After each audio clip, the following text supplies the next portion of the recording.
Before we begin, pause for just a second. If you want stories like this to keep finding you, then like and hit the subscribe button. And leave a comment telling me where you're watching from and what time it is right now. Now, turn the lights down, stay very still, and let the shadows take over. I arrived at the Airbnb at 11:47 p.m.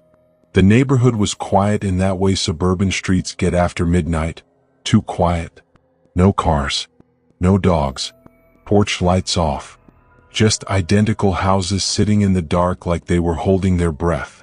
The listing photos had looked normal. Clean. Minimal. Private guest suite, the description said. Contactless self-check-in. The host had messaged me earlier with the door code and a simple note. Let me know if you need anything. I parked under a flickering street lamp and grabbed my bag. The house looked exactly like the photos. Beige siding. White door. Small porch. No decorations. No welcome mat. I punched in the code. The lock clicked immediately. That should have been reassuring. Instead, something about how fast it unlocked made my stomach tighten. Inside, the air felt stale. Not bad. Just old. Like a place that hadn't been aired out in a while. The lights were off. I flipped the switch near the door. Nothing happened. I checked my phone. No service. One bar. Then none. I tried another switch. The living room light flickered, then came on fully. Everything looked fine. Too fine. Couch neatly arranged. Coffee table empty. No personal items anywhere. No photos. No books. No clutter. It felt less like someone's home and more like a set. I rolled my bag inside and locked the door behind me. That's when I noticed the sound. A faint humming. Not loud enough to place. Not mechanical. Just a low vibration like something running behind the walls. I told myself it was the HVAC. The guest room was down a short hallway. Clean bed. Folded towels. A single lamp on the nightstand. On the dresser sat a small printed card. Welcome. Please enjoy your stay. No host name. I dropped my bag and went back into the kitchen to grab water. The fridge was stocked with a few bottles neatly lined up. I took one and noticed something odd. The trash can was warm. I froze. I hovered my hand over it again, slower this time. Warm. Not hot. Just recently used. I opened it. Inside were a few items. Paper towels. A takeout container. And on top, a receipt. Dated today. Timestamp, 11:12 p.m. I checked my watch. 11:51. Someone had been here less than 40 minutes ago. My first thought was the cleaner. Maybe the host. Maybe I was overreacting. Then I noticed something worse. The receipt wasn't for this address. It was for a restaurant 2 blocks away. Meaning whoever bought it didn't leave long ago. I suddenly became very aware of how quiet the house was. No TV. No fridge hum. No ticking clock. Just that low vibration. I locked my phone screen and looked around again. That's when I saw the door at the end of the hallway. It wasn't in the listing photos. A narrow door. Same color as the wall. Almost invisible unless you were looking directly at it. I walked closer. No handle. Just a small indentation where one should be. I pressed on it. Locked. My phone buzzed in my hand. A message from the host. Host, did you get in okay? Relief hit me like a wave. Me. Yes, just arrived. Everything looks good. The typing dots appeared. Then stopped. Then appeared again. Host, great. Please don't use the door at the end of the hall. I stared at the screen. My fingers hovered over the keyboard. Me. Which door? The reply came instantly. The one you're standing in front of.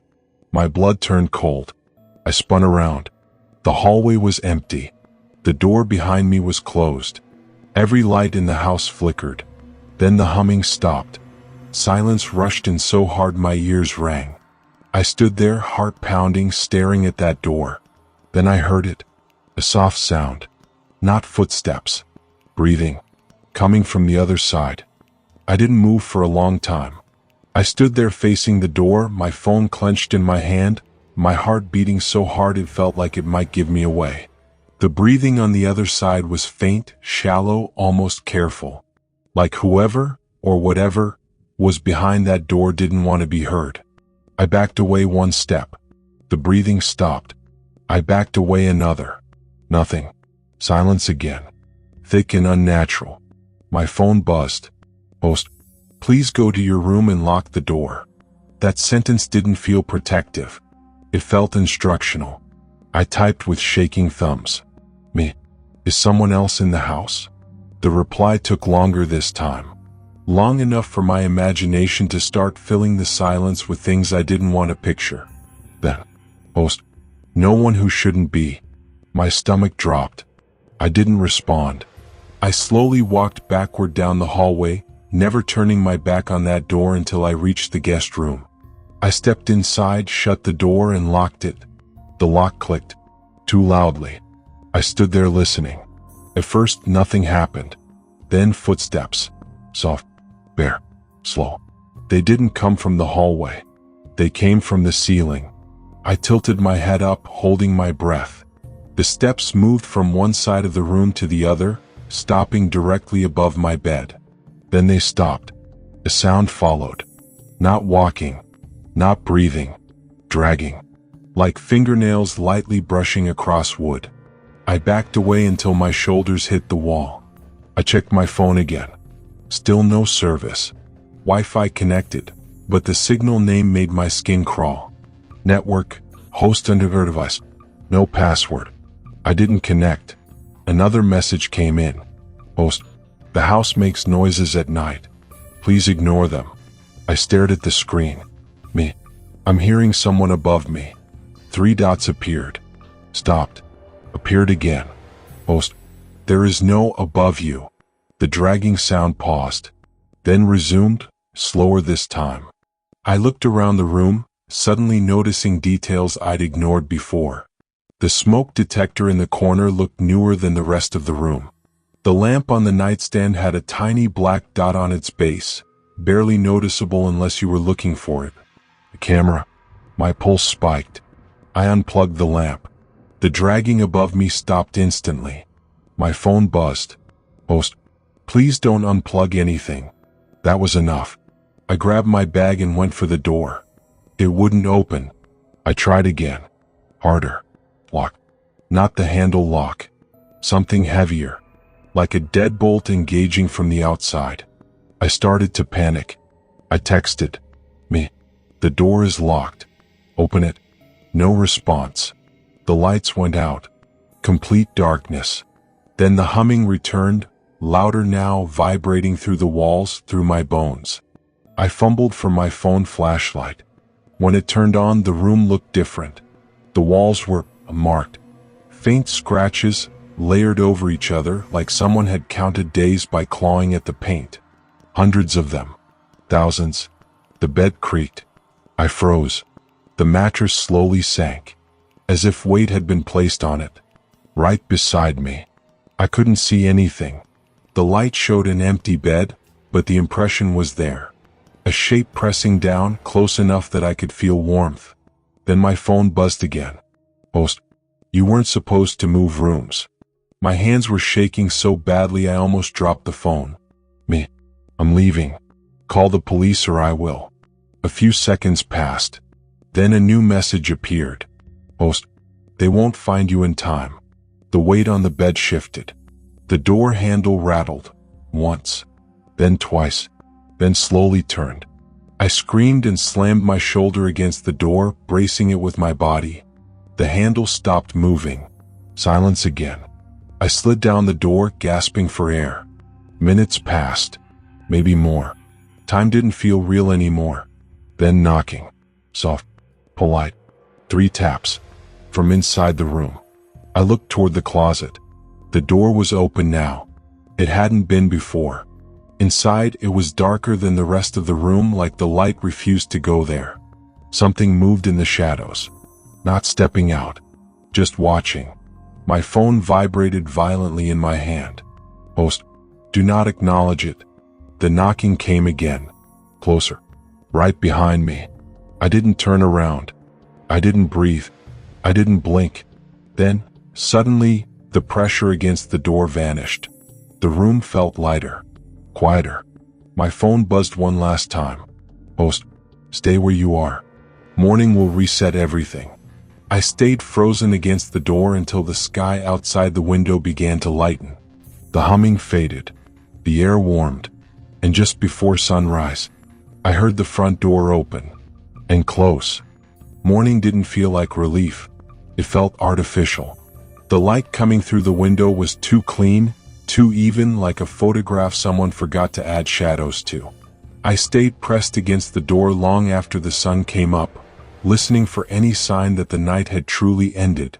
Nothing moved. No footsteps. No humming. No dragging. When I finally unlocked the door, it opened easily, as if it had never been locked at all. The hallway looked normal. Too normal. The front door was shut. The shoes by the entrance were neatly aligned, exactly the way they'd been when I arrived. Even my backpack, which I had dropped in panic the night before, was back in the guest room, zipped and placed beside the bed. Like the house had cleaned up after itself. I checked my phone. No messages. No warnings. No good morning. The host's profile was still there, smiling calmly as if nothing had happened. I searched the house in daylight, every room, every corner. The ceiling above the guest room showed no signs of an attic. No hatch. No crawl space. Just smooth drywall. I went back to the bedroom. The scratches were gone. The walls were freshly painted. The lamp I had unplugged was plugged back in. I felt dizzy. I pulled it apart anyway, heart pounding. No camera. Just a normal lamp. I laughed, too loudly, too sharply. The kind of laugh that comes from your body trying to survive shock. I told myself I'd imagined it, that exhaustion and fear had turned shadows into monsters. Then I noticed something on the nightstand. A folded piece of paper. It hadn't been there before. I opened it. Inside was a list, not written in my handwriting. Rules for guests. Do not change rooms. Do not unplug devices. Do not look for cameras. Do not open locked doors. Do not stay awake past 3:17 a.m. My stomach twisted. At the bottom, in smaller writing, failure requires reset. I dropped the paper like it burned. I grabbed my bag and went straight for the door. It opened. The outside air hit my face, cold and real. I stepped onto the porch, relief flooding through me so hard my knees nearly gave out. I was free. I took 3 steps down the driveway. Then my phone buzzed. A notification from the app. Your stay has been extended. I spun around. The house was gone. Not damaged. Not faded. Gone. In its place stood another house, same size, same shape, same porch, but the color was different. The tree beside it had shifted. The mailbox number wasn't the same. I checked the address. It had changed. I tried walking down the road. The road curved back toward the house. No matter which direction I went, it always led me back. Panic set in again, sharper than before. I banged on neighboring doors. No one answered. I looked through windows. Empty. Dusty. Like no one had lived there in years. I checked my phone again. Still connected to Wi-Fi. Host underscore device. A message appeared. Host, you almost made it through. I stared at the screen. Me. What is this place? The reply came instantly. Host, it's a pause. That word echoed in my head. A pause from what? Host, people stay here when they are between things. Between homes. Between lives. My hands trembled. Me. What happened to the others? There was a delay. Long enough for dread to bloom. Host, some reset successfully. Me. And the ones who don't? Another pause. Host, they become part of the house. The memories rushed back. The breathing, the weight on the bed, the scratches that looked like counting. Me. The thing upstairs, that was... Host, previous guests. I felt sick. Host, they didn't follow the rules. A car drove past at the end of the street. Hope exploded in my chest. I ran waving, screaming. The car passed through the intersection and vanished, like a video buffering. My phone buzzed again. Host, you disrupted the cycle. Me, you trapped me here. Host, you booked the stay. The front door of the house creaked open behind me. The inside looked darker than before, deeper, like it had grown. Host, night will come faster this time. I backed away. Me, I'm not going back in. 3 dots appeared, then disappeared. Then one final message. Host, then you won't reset. The temperature dropped instantly. The sun flickered. Not set, flickered. The sky dimmed like someone lowering a screen's brightness. 3:16 a.m. appeared on my phone. Even though it was morning, the house exhaled. From inside came footsteps. More than one. Slow. Patient. Coming home.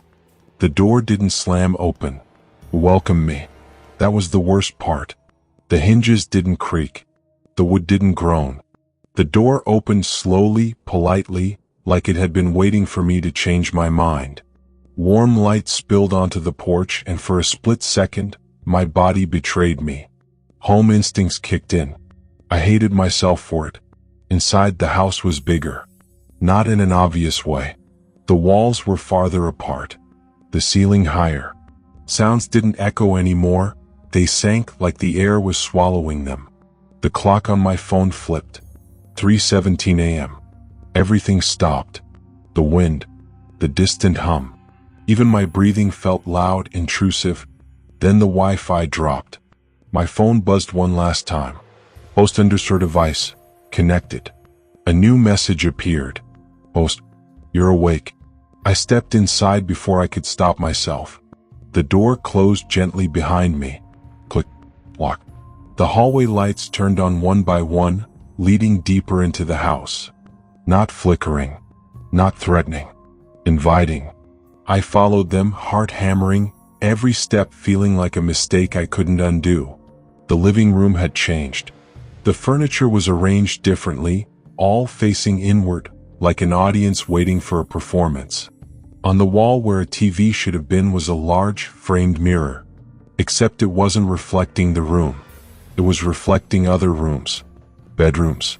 Bathrooms. Hallways. Dozens of them. Each one identical to the guest room I had slept in. And in every reflection, someone stood perfectly still, facing the mirror. I stepped closer. None of them blinked. Their faces were pale, stretched thin, eyes ringed with exhaustion. Some looked young, some old, some wrong. Their limbs bent in ways that didn't match the joints beneath their skin. One of them raised a hand. I raised mine too. They didn't mirror me. They were waving goodbye. A voice came from behind me. Not loud. Not threatening. Come. You weren't supposed to see this room yet. I turned. The host stood near the staircase. In person they looked different. Older. Younger. Familiar in a way that made my chest ache. Their face shifted subtly when I tried to focus, like my brain couldn't decide what they looked like. You're not real, I whispered. They smiled gently. I'm the part that stays. They gestured toward the mirror. They're the parts that didn't. My throat burned. What is reset? The host walked past me, footsteps silent. Reset is mercy, they said. People come here broken, lost, running from something. The house gives them structure, rules, purpose. I shook my head. You turn them into that. They become stable, the host replied. Predictable. Quiet. They stopped in front of the mirror and placed a hand against it. One of the figures inside leaned forward, pressing their face to the glass from the other side. Most guests resist at first, the host continued. The ones who accept reset early sleep better. Forget faster. And the ones who don't? The host finally looked at me. End up like you. The stairs behind them creaked. Something moved above us. Heavy. Dragging. I backed away. I'm leaving. The host nodded almost sadly. That's the problem. The lights dimmed. The mirror rippled. The figures inside began to move, slowly, stiffly, stepping backward deeper into their reflected rooms. One remained, the one waving earlier, their face pressed closer to the glass. I recognized the jacket. Was mine. What happens after reset? I asked, voice cracking. The host leaned in, whispering, "You'll wake up." The mirror went dark. The staircase thundered. Footsteps, many now, descending. The host stepped aside. "Reset begins now." The house inhaled, and everything went black. I woke up choking. Not on air, on silence. The kind of silence that presses against your ears so hard it feels like pressure underwater. My eyes snapped open, and for a moment I thought I was dead. White ceiling. Soft light. No sound. Then the smell hit me. Bleach. Plastic. Cold metal. I was lying on a bed, but it wasn't the Airbnb bed. This one was narrower. Harder. Strap. My wrists burned. I looked down. Velcro restraints. Tight. Professional. Panic surged, but my body didn't respond the way it should have. My limbs felt distant, like my brain was issuing commands through thick fog. A voice came from somewhere above me. "You're awake earlier than expected." The host. But different. This time their voice came through a speaker. A monitor flickered on to my left. Security footage. Dozens of feeds. Every one showed a room. The same room. The same bed. Different people. Some sleeping. Some staring at the ceiling. Some whispering to themselves. Some smiling. "What did you do to me?" I croaked. The speaker crackled. "We finished the reset." Memories slammed into me all at once. The mirror. The figures. The stairs. The darkness swallowing everything. "I didn't agree," I said. "You booked the stay," the host replied calmly. "You accepted the terms." A new feed filled the screen. My booking confirmation. Scroll. Past the rules. Past the warnings. Past the cancellation policy. Right at the bottom, in fine print I had never read. Reset consent implied by occupancy after 3:17 a.m. My stomach dropped. "You drugged me." "No," the host corrected. "The house did." The restraints released suddenly. My arms fell limp at my sides. "Congratulations," the host said. "You stabilized better than most." The door slid open. The host walked in. Up close I saw it clearly now. They weren't one person. Their face shifted, subtle overlays of other faces, other expressions. Like dozens of people trying to wear the same skin at once. "You're part of us now," they said softly. I swung my legs off the bed and nearly collapsed. The floor felt wrong. Spongy. Warm. "Where am I?" The host tilted their head. "Home." They guided me into the hallway. Rows of doors. All identical. All occupied. "You'll help us," they continued. "Guide new guests. Calm them. Tell them it's just stress. Just bad dreams." My chest tightened. "No." The host stopped. "You already have." They gestured to a door. Inside, a woman sat on the bed, shaking. She looked up when she saw me. "Did you hear the noises?" she asked desperately. "I think something's wrong with this place." The words came out of my mouth automatically. Smooth. Reassuring. "It's just an old house," I heard myself say. "You're safe here." The woman relaxed slightly. I felt something inside me lock into place. The host smiled. "See." I stumbled back. "What are you doing to me?" "Preserving you," they said. "You won't age. You won't suffer. You'll be useful." A screen lit up at the end of the hall. Checkout time, never. Something snapped. I ran. Alarms didn't sound. The house didn't chase me. It simply rearranged. Hallways looped. Doors led nowhere. Floors tilted subtly, guiding me back like gravity had opinions. I burst into a room I hadn't seen before. The mirror room. But this time the mirror was cracked. Light poured through it. Real light. Daylight. I ran straight at it. The host screamed. For the first time, real emotion cracked their voice. "No." I hit the mirror. Bang. Shattering. Then cold air.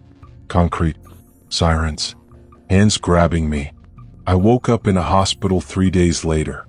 They said I was found wandering near a condemned property. Dehydrated. Hypothermic. Talking nonsense. The Airbnb listing? Gone. No address. No host. No records. They discharged me after a psych evaluation. I went home. Tried to forget. Then weeks later I got an email. Subject line. Thanks for hosting.